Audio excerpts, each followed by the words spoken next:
Hello student, how are you?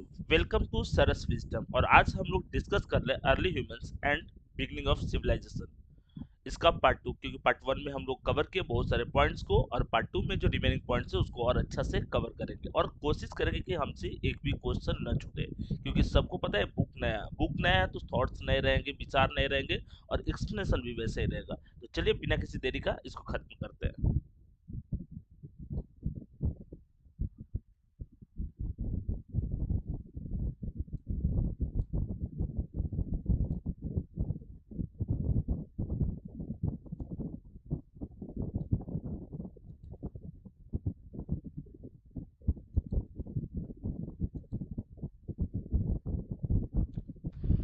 तो चलिए start करते हैं इसको बिना किसी देरी का।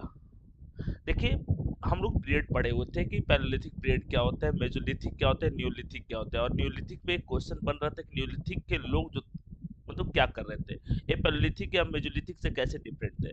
तो न्यूलिथिक वालों में एडवांसमेंट आ गई थी, ये लोग सेटल रहना स्टार्ट कर देते थे, एग्रीकल्चर कर रहे थे। अब ये हंटर और गैदरर्स ना के बराबर थे। अब सेटल लाइफ, और सेटल लाइफ में एग्रीकल्चर के अलावा जब इनके पास सरप्लस क्रॉप्स हो गया तो और भी ये डिफरेंट ऑक्यूपेशन चूज कर लिए। Neolithic period means the new stone age when people begin farming and living in the permanent village। अच्छा, न्यूलिथिक पीरियड को हम क्या बोलते हैं? न्यूलिथिक पीरियड को हम न्यू स्टोन एज पीरियड बोलते हैं। और न्यू स्टोन एज पीरियड क्यों बोलेंगे न्यूलिथिक को? क्योंकि इस समय नए नए स्टोन्स ये सब यूज हो रहे थे, ठीक है। इस समय क्या हो रहे थे? तो नए नए स्टोन्स यूज हो रहे थे, तो इसलिए हम इसको क्या बोलते हैं? न्यू स्टोन एज बोलते हैं, ठीक है। when people begin farming and living in the permanent villages।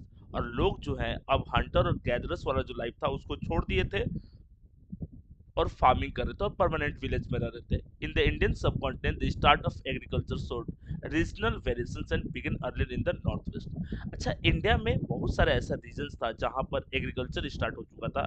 देखिए, इंडिया बहुत ज्यादा डाइवर्स है, तो क्या इंडिया के हर पार्ट में एग्रीकल्चर हो रहा था या कोई पार्टिकुलर रीजन था? या फर्स्ट एग्रीकल्चरल साइट्स कहाँ था, किस रिवर के किनारे एग्रीकल्चर? क्योंकि एक बात माइंड में हमें लॉक करना पड़ेगा कि एग्रीकल्चर अगर है तो किसी न किसी रिवर के किनारे स्टार्ट होगा। तो आखिर वो कौन सी रिवर थी? वो रिवर इंडस रिवर थी। और सबसे पहला सिविलाइजेशन हो, सबसे पहले एग्रीकल्चर की बात हो, वो इंडस रिवर और उसके बैंक के किनारे हुआ।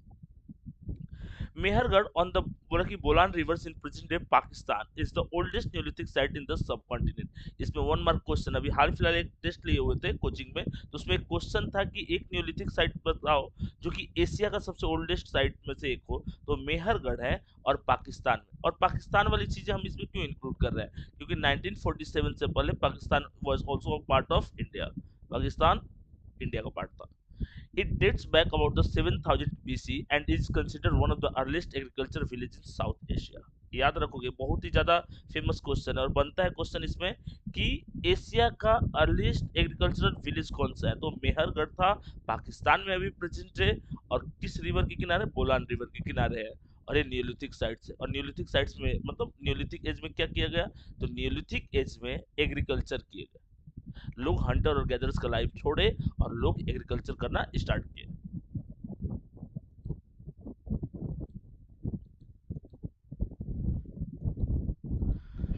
The people built sun-dried brick houses, stored grain in the granaries, and buried their dead in the graves। अच्छा, ये जो डेट था उसको क्या कर देते थे? उसको प्रॉपरली ब्यूरिड करते थे। और जो घर बनते थे वो मतलब ड्राइड ब्रिक्स से, सूखे हुए ब्रिक्स से बनते थे जो ज्यादा ड्यूरेबल होते थे।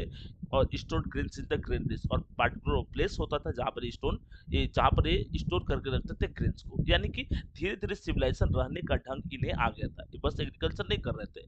एग्रीकल्चर के अलावा वो जो सिविलाइजेशन के लिए और भी डिफरेंट फैक्टर्स चाहिए वो भी ये पूरी कर रहे थे। They cultivated wheat and barley and domesticated sheep, goats and Indian cattle. ये क्या कर रहे थे? या एक किस ग्रेन्स का कल्टीवेशन कर रहे थे? तो व्हीट और बार्ली का कल्टीवेशन कर रहे थे। इसके अलावा sheep, goats and Indian cattle, बोले कि बहुत सारे कैटल्स का ये क्या कर रहे थे? कैटल्स पाल रहे थे। याद रखो, ये भी क्वेश्चन था न्यूलिथिक साइट्स में, एक केस बेस्ड क्वेश्चन दिए हुए थे हाल फिलहाल एक टेस्ट में। और उसमें ये भी था कि बताओ कि वो कौन से आपके स्पेशली ग्रेन्स उगाए जाते थे, तो व्हीट एंड बार्ली। और कौन से मतलब एनिमल डोमेस्टिकेट किए जाते थे? शीप, गोट्स और Indian cattles. They made ornament from lapis lazuli, मतलब कि carnelian and shells, showing a early craft activities. और ये अर्ली क्राफ्ट एक्टिविटीज भी शो करते थे। मतलब एग्रीकल्चर अगर हो गया इनके पास, ये लोग डोमेस्टिकेशन कर लिए तो एक क्राफ्ट वर्क भी करेंगे। By about 4000 BC, they used copper objects entering the Chalcolithic stage, which helped lay the foundation of the later in Sindhu Saraswati civilization. Chalcolithic भी उसको बोल सकते हैं। और Indus valley civilization was also known as Sindhu Saraswati civilization, क्योंकि Indus यानी कि Sindhu river और सरस्वती रिवर दोनों के बीच में डेवलप हो जाता, और इसलिए हम इसे कहते हैं सिंधु सरस्वती सिविलाइजेशन। ठीक है।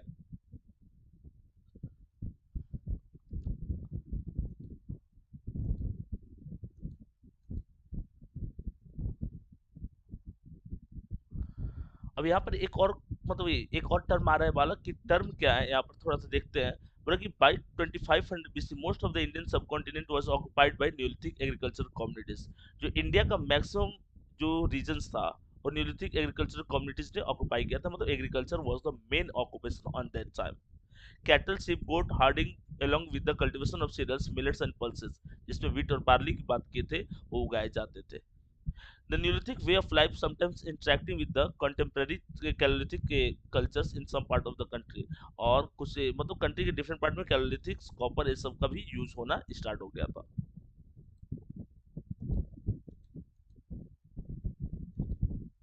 अब यहाँ पर एक क्वेश्चन है कि सिंधु सरस्वती सिविलाइजेशन और सिंधु सरस्वती सिविलाइजेशन को इंडस सरस्वती सिविलाइजेशन भी बोलते हैं। In the previous section you have seen how the Neolithic way of life that emerges around 7000 BC। मतलब कब स्टार्ट हुआ था न्यूलिथिक वे ऑफ लाइफ? तो 7000 BC Neolithic way of life start हुआ था। मेहरगढ़ जो था Balochistan spread in the middle and upper Indus valley of the farthest. Mehrgarh वो पार्टिकुलर प्लेस था जहाँ, जो एशिया का सबसे पहला विलेज था जहाँ पर कल्टीवेशन हुआ था। Some of these settlements mastered the extractions of copper from its ore around the 4000 BC। Copper extract किया गया and became the earliest Paleolithics in the subcontinent, marking the beginning of the Bronze Age। मतलब पहले copper, उसके बाद bronze age. और एक बात हमेशा याद रखोगे, इंडस वैली सिविलाइजेशन में कॉपर और ब्रॉन्ज का यूज किया गया था, आयरन का यूज नहीं किया गया था। और इंडस वैली सिविलाइजेशन को सिंधु सरस्वती सिविलाइजेशन भी कहा जाता है। 7000 ईयर्स पहले मेहरगढ़ में पहली बार एग्रीकल्चर हुआ, और उस जगह को एशिया का सबसे पहला विलेज कहा जाता है जहां पर एग्रीकल्चर हुआ। और लोग हंटिंग और गैदरिंग छोड़ करके एग्रीकल्चर स्टार्ट किए थे। हम लोग इस पूरे अभी तक के डिस्कशन में ये चीज जाने।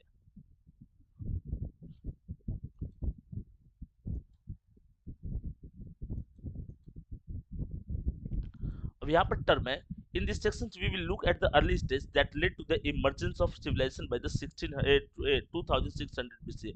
ये civilization जो है वो इमर्ज हुआ था 2600 BC में। ठीक है, क्योंकि इंडस वैली सिविलाइजेशन इसी को मार्क करते हैं। और अप्रॉक्स कहा जाता है 4600 4700 years ago Indus valley civilisation start होता है। Introduction of copper tools in the fertile alluvial plains of the Indus and the Ghaggar Saraswati basin enhance the productivity leading to the increase prosperity this communities. मतलब इंडस और उसके अलावा जो भी उसकी ट्रिब्यूटरीज थे, घाघरा या सरस्वती, इन सारे के किनारे ये एलुवियल प्लेन्स था। और एलुवियल सॉइल सबसे ज्यादा फर्टाइल होती है और एग्रीकल्चर के लिए सबसे ज्यादा सुटेबल होती है, और इस रीजन में एग्रीकल्चर काफी ज्यादा होता था। This is also a period of the large scale production of pottery showing diverse region style. और एक बात और, लोगों की एग्रीकल्चर की रिक्वायरमेंट पूरी हो जाएगी, लोगों के पास ग्रेन्स रहेगा, और डिफरेंट ऑक्यूपेशन की तरफ जाएंगे, और उस डिफरेंट ऑक्यूपेशन में आप पोएट्री मेकिंग कर दो या और भी बहुत सारी चीजें बनाते थे।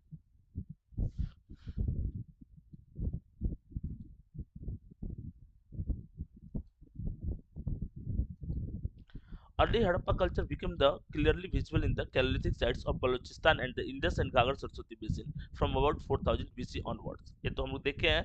At the some sites like Virana and Kunal, the pre-Harappan phase may have been begun much earlier between the 7000 and 500 BC। Pre Harappan phase मतलब अभी इंडस वैली सिविलाइजेशन स्टार्ट नहीं हुआ है, तो 7000 टू 5500 में बहुत सारे ऐसे साइट्स डेवलप हुए जो धीरे धीरे इमर्ज हो रहे थे, डिफरेंट इकोनॉमिक एक्टिविटी कर रहे थे या एग्रीकल्चर करने के लिए जाने जा रहे थे। By about 2500 BC many regional tradition had developed the standard feature of the Sindhu Saraswati civilisation. और सिंधु सरस्वती सिविलाइजेशन के स्टैंडर्ड फीचर शो करते हैं। देखिए आपको इस चैप्टर में एक क्वेश्चन करना ही होगा, अगर सबसे इंपॉर्टेंट क्वेश्चन है तो write about the Indus valley civilisation या हड़प्पन सिविलाइजेशन, लॉन्ग आंसर में दिए थे क्वेश्चन। आप मतलब ऐसे नहीं कि हवा में बातें चल रही है, प्रॉपर किसी क्वेश्चन के ऊपर ज्यादा फोकस करने का मतलब है इतने दिनों का एक्सपीरियंस, बहुत सारे चीजें पीवाईक्यू देखने के बाद, चैप्टर की अंडरस्टैंडिंग के बाद ये चीज डिसाइड होती है कि कौन सा क्वेश्चन इंपॉर्टेंट है कौन सा नहीं है। फर्स्ट फेज में तो आपको सारा पढ़ना पड़ेगा, बट पॉइंट ऑफ जो एग्जाम के व्यू से अगर हम करेंगे तो ऐसे क्वेश्चन पे ज्यादा फोकस करेंगे जिसमें इंडस वैली सिविलाइजेशन को हड़प्पा सिविलाइजेशन कहा जाता था, इसको बढ़िया से ढंग से करेंगे।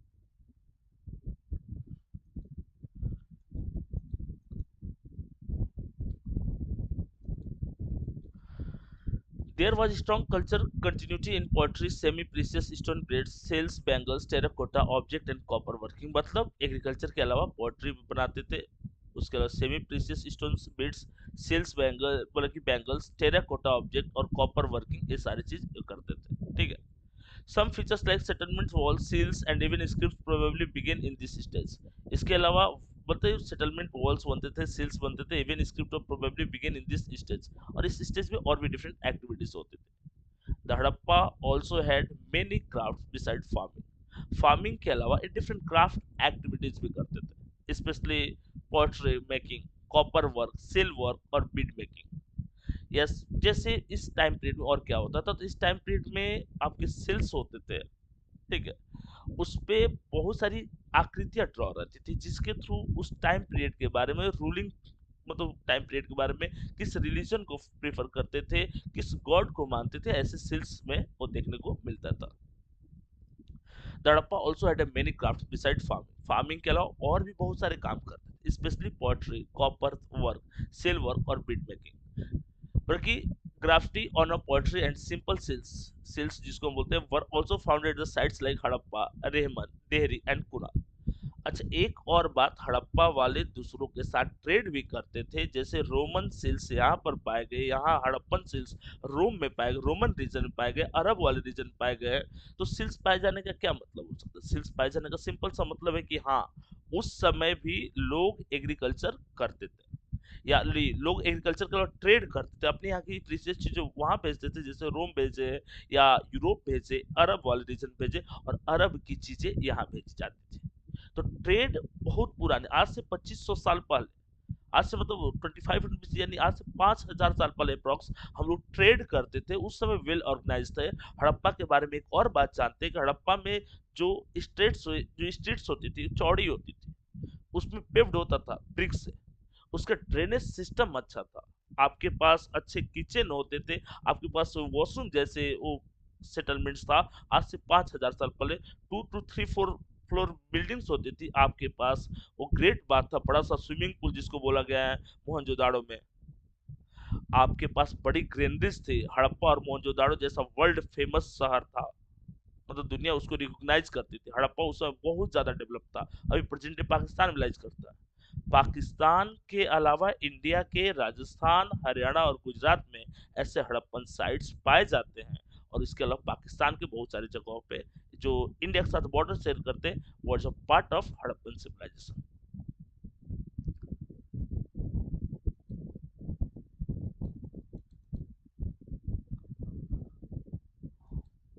अब बोला कि हड़प्पा और Sindhu Saraswati civilisation and planned cities, drainage system and water management.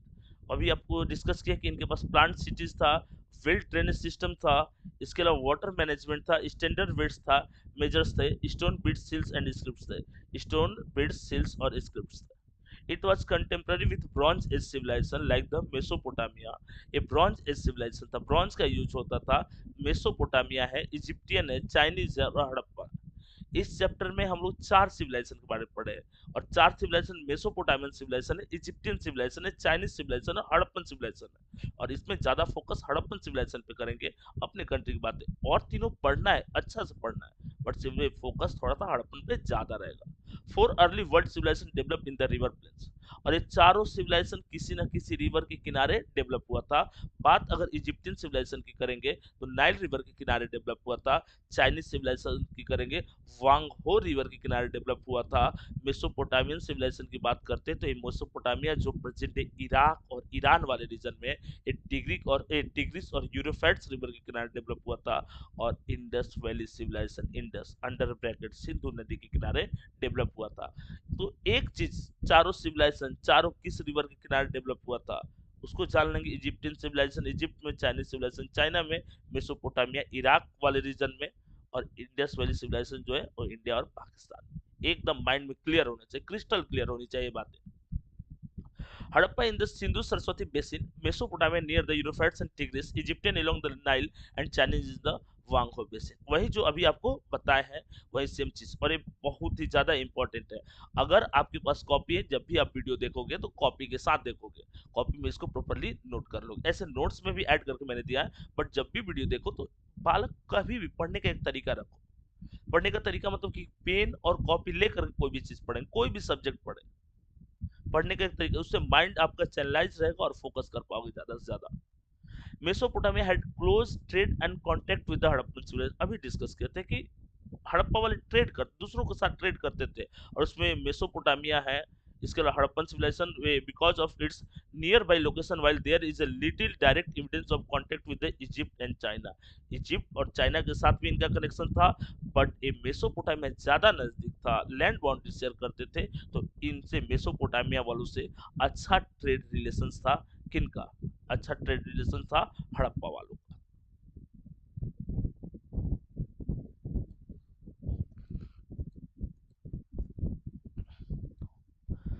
Mesopotamia was the earliest city-based civilization, and its name means land in between the river of the regions between the Euphrates and Tigris rivers in West Asia. West Asia मतलब Iraq Iran वाले region में ये develop हुआ था। ठीक है, wait वाला। Hello, हाँ हम जाके वो वीडियो शूट करें।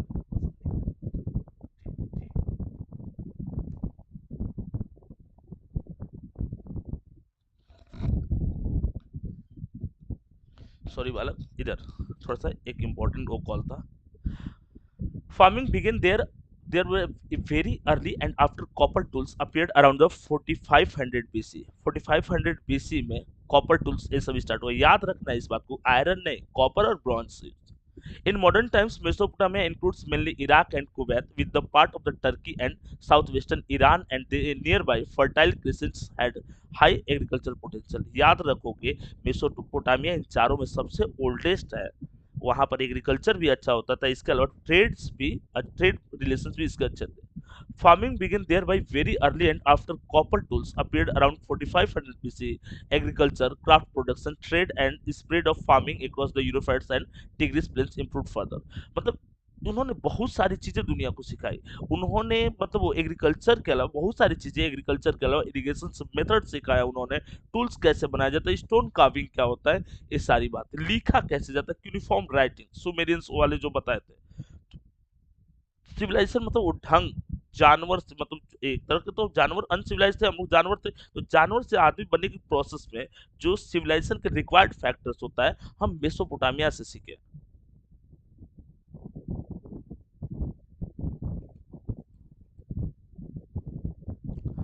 अब थोड़ा सा अगर हम चर्चा करते सुमेरियंस की, तो ये मेसोपोटामियन सिविलाइजेशन के ही पार्ट थे।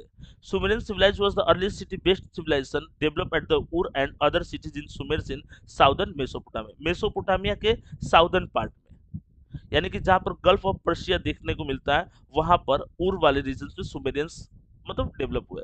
Sumerians build dams and canals for irrigation. अभी बताया था कि इन्होंने बहुत सारी चीज दुनिया को बताया, उसमें डैम्स और कैनाल्स है। And were the first to use mud bricks and burnt bricks in the houses. Mud bricks और जो बर्न्ट ब्रिक्स मतलब जला हुआ ब्रिक्स यूज करते थे। Walls and other structures, walls मतलब वॉल्स, इसके अलावा वेल्स, ये सब का भी उन्होंने किया। दे वर्शिप मेनी गॉड्स, वो बहुत सारे भगवान की पूजा करते थे। Build temples for each and every city and had grand temple called the ziggurat for its chief god. उन्होंने अपने चीफ गॉड के लिए टेम्पल भी बनाया, जिसको जिगुरेट बोलते हैं। जिगुरेट क्या था? चीफ गॉड थे उनका। टेम्पल भी, और बहुत सारे गॉड को मानते थे। इरिगेशन के सिस्टम्स डेवलप किए, डैम्स बनाए, कैनाल्स बनाए, The temple controlled major economic activities like agriculture, trade, and transport. And entry to the sacred temple was restricted to the high priest and priestess. अच्छा, एक चीज और बात, जैसे आप साउथ इंडिया की मूवी देखते हो तो साउथ इंडिया की मूवी में temple was the main economic centre. Same उसी तरह से मेसोपोटामिया के सुमेरियन रीजन्स में टेम्पल मेन इकोनॉमिक सेंटर्स था, यहाँ से बहुत सारी चीजें एडमिनिस्ट्रेट होती थी।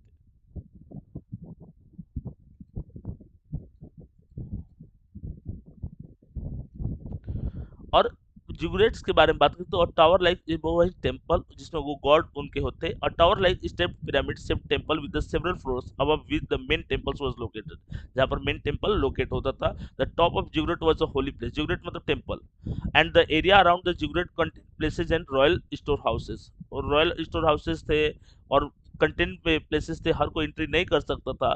The surrounding walls had only one entrance as the ziggurat also served as the ब्रकी सिटी ट्रेजरी, मतलब उस शहर के खजाने के रूप में इसको यूज किया जाता था। एक स्केल्ड सिंबल्स था, रिलीजियस सेंटर्स था।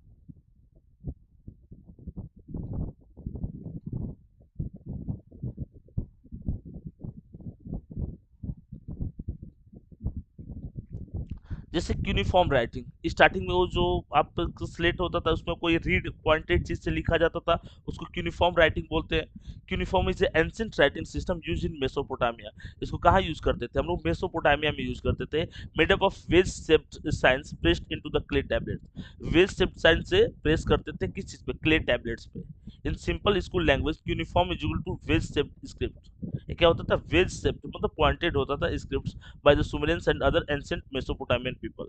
तो क्यूनिफॉर्म राइटिंग फेमस सी चीज जिसमें हम स्लेट्स पे थोड़ा सा गीला टैबलेट पे लिखते थे, पॉइंटेड चीजों से सिंबल्स बनाते थे, वो क्यूनिफॉर्म राइटिंग होता था और उसको सुमेरियंस ने दिया, and that was the part of Mesopotamian civilisation.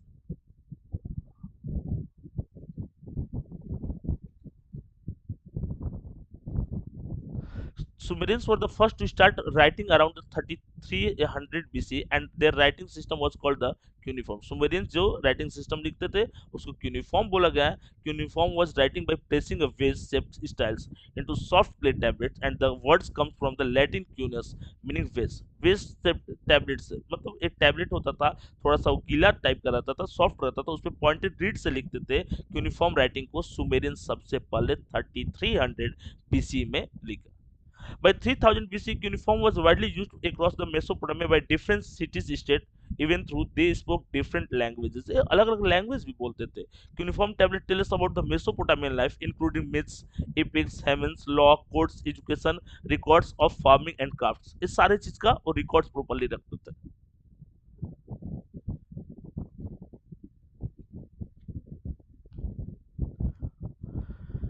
2234 BC, a new city state center as the Akkad rose in the central Mesopotamia and reduced the Sumerian power। Akkadian जब develop हुए तो Sumerians का power कम हुआ। Sumerians के बाद अकडियंस जो थे Mesopotamian के ही पार्ट थे, ये डेवलप हुए। But both Akkadians Sumerians use the same uniform script, same script लिखते थे। Akkadians records so the first बल्कि dynastic empire in the world and the growth of creations literature in Mesopotamia, मतलब इन्होंने literature books ये सब भी लिखा। Cuneiform tablets of Akkadian king Sargon mention trade between the Mesopotamia and eastern region of the Delman, Magan, and Melu। Meluhha is the usually identified with the Sindhu Saraswati civilisation. और मेलू किसको बोला गया? सिंधु सरस्वती सिविलाइजेशन के पार्ट को बोला गया। और राजा का नाम क्या था? तो किंग सारगो राजा का नाम था। ठीक है। The Harappa trade semi precious stone, beads, ivory, timber, gold, dust and probably copper with this regions. तो गोल्ड, डस्ट, कॉपर या जो प्रीशियस स्टोन्स होते थे उसका ट्रेड हड़प्पन वाले यहीं से करते थे। अब अगर हम एसिडियंस की बात करते हैं तो Akkadians empire lost supremacy around the इतना 100 BC 2154 BC. New city state Assur in the northern Mesopotamia. अभी हम साउदर्न मेसोपोटामिया की बात कर रहे थे, यहाँ पर नदर्न मेसोपोटामिया की बात करें। The Assyrian civilization that supplanted the Akkadians lasted till 1700 BC. और एसिडियंस किसके बाद आए? तो अकडियंस के बाद, सुमेरियंस के बाद अकडियंस, अकडियंस के बाद Akkadians. In short period the Akkadian dominance spread across a Mesopotamia and spread over the neighbouring regions in the west and south. Neighbouring region जो था वेस्ट और साउथ, वहां पर ये डेवलप हुआ। ठीक है।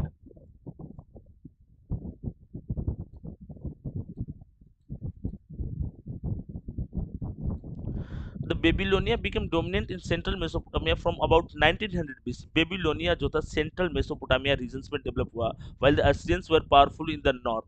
Its greatest ruler was Hammurabi. Babylonian civilization का सबसे powerful ruler था Hammurabi, और who came in power in 1792 BC and expanded Babylonia into a large empire. Babylonia को उसने सबसे बड़ा empire बना दिया.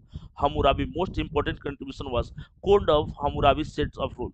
एक code of Hammurabi sets of rule अपने अच्छे एडमिनिस्ट्रेशन के लिए जाना गया, regulation for civil and social life, and became the model of the later legal systems. मतलब लीगल सिस्टम्स के लिए एक मॉडल बना। इसके टाइम पीरियड में वेल स्टेब्लिश एडमिनिस्ट्रेशन था। By about 1400 BC Babylonian power decline because of the attacks by the Hittites, new technologies used by rivals. ये Hittites जो थे ये नए टेक्नोलॉजी यूज किए, इसलिए बेबीलोनियन सिविलाइजेशन भी धीरे धीरे कमजोर पड़ गए। Environmental problems, pressure on farmland and internal politics and economic troubles.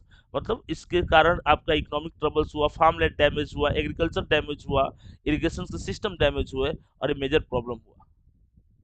इस तरह से इस पार्ट 2 को हम लोग एक काफी मतलब इंटरेस्टिंग वे में खत्म किया। इसके बाद पार्ट 3 जल्दी लेकर के आएंगे। पार्ट 2 के रिगार्डिंग अगर आपके पास, आपके मन में कोई भी डाउट है तो आप कमेंट करके पूछ सकते हैं। और जैसा आप जानते हैं इस चैप्टर का नोट्स आपका जो चैनल के ग्रुप्स हैं और जो आपका साइट्स है उस पर अपलोड हो चुका है, तो आप वहां से नोट्स का पीडीएफ ले सकते हैं, और लिंक भी उसका डिस्क्रिप्शन में दिया रहेगा।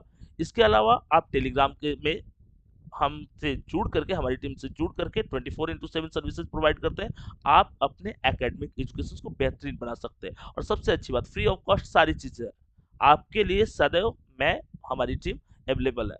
तो क्यों ना मिल करके कुछ अच्छा किया जाए, मतलब पढ़ाई के प्रति या पढ़ाई के फील्ड में।